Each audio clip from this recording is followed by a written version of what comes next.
This is a teacher preparation program, so our graduates are being trained to work in classrooms and settings for individuals with exceptional learning needs. It's not a set classroom.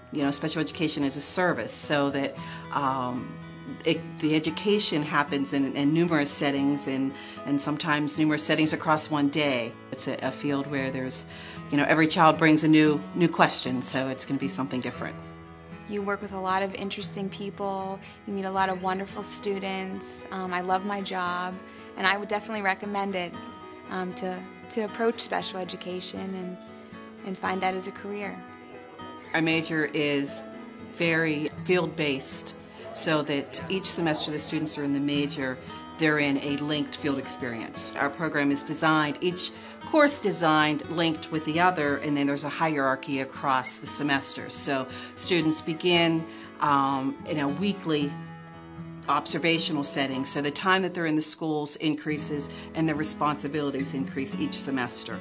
It's those in-school experiences and in-family experiences and the internships that Penn State provided me that, when you're in the classroom, it's much different than, when you're sitting in a lecture hall or, a small class on campus. So it's that real-world experience that I was given.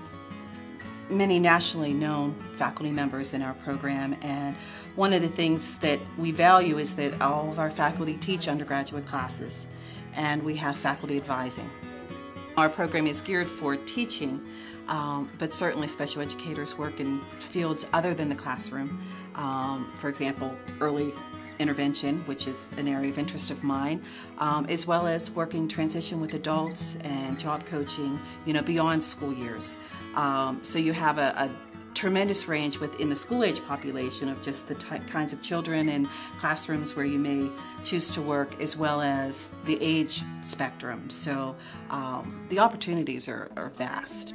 Teaching in a public school as well as a private school is, primarily what you do as a special ed teacher, but you can, work in the homes, you can be a behavior specialist. Working in special ed, it's not a whole lot of progress every day, but when you make those small increases in behavior or academics, you celebrate those small progresses. Yeah.